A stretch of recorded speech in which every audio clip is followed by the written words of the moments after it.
give it up for Zach Calden.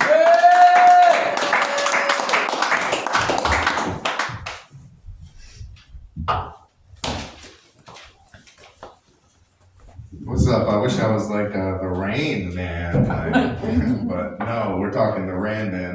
Funny story. I'm actually from Mexico, Maine. So I had a dentist appointment out in Colorado when I lived there, and all the ladies who work there are from Mexico. So they're like, "Who the fuck is this gringo?" If I can pull my tooth anyway, that was pretty cool.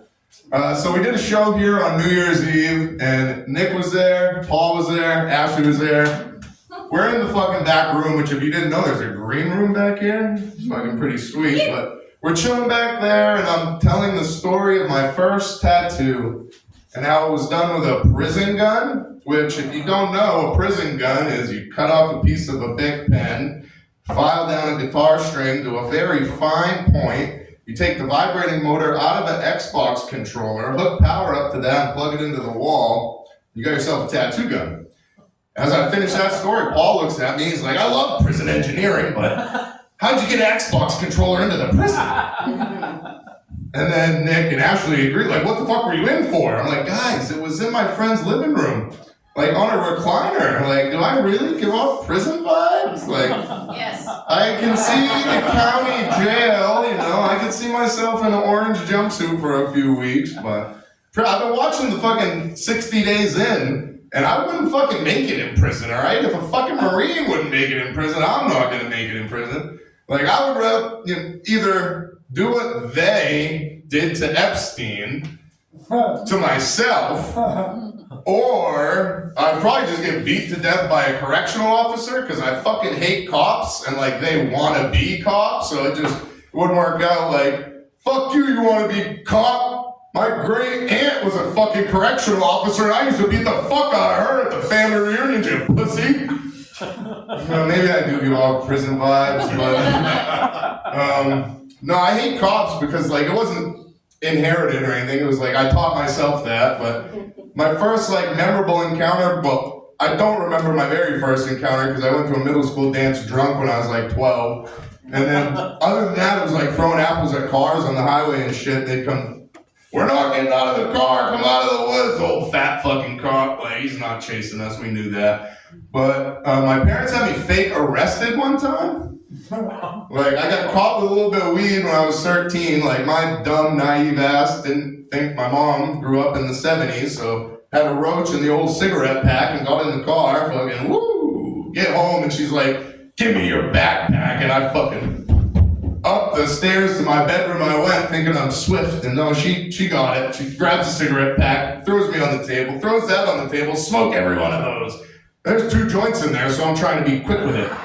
But no, she didn't want me to smoke every cigarette, but her cousin was married to the bail bondsman for the town, so like they could set it up to have a police officer meet us at their house. So like into my mom's car I go, off to her cousin's house we go, and the cop's there. And fucking pats me down, fucking cuffs me, stuffs me, throws me in the police fucking car.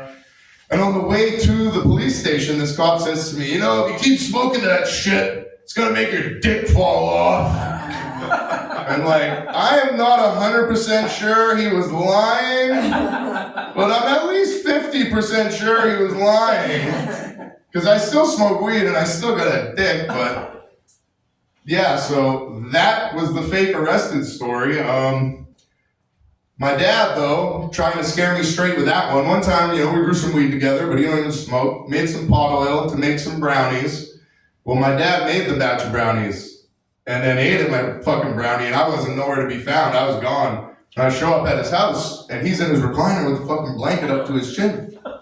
My mother yells down, "Take care of him!" And I'm like, "Dude, what's going on?" He's like, "I made brownies." And I'm like, "Word. Did you eat one?" He's like, "Yeah." And I'm like, "Well, how big was the fucking thing?" He goes, "The pan's out on the stove, check it out." So I looked and that thing was this fucking big, like bigger than a brownie that I would even eat. And I'm like, this motherfucker, I remember when he got me fake arrested. So I put on The Hills Have Eyes, and left. Scared that motherfucker straight. He ain't touched weed or talked about it since, but alright, I'm gonna leave you with this one. So I was talking to my buddy, and we got on the subject of like work wives and work husbands, and he's like, yeah, my wife won't let me have a work wife. She thinks it's weird, but she will let me have a work husband. I'm like, well, dude, you ain't gay. Like, what the fuck's the benefit of having a work husband? You guys just like drink beer on the clock or something? He says, no, we fuck. Thank you guys.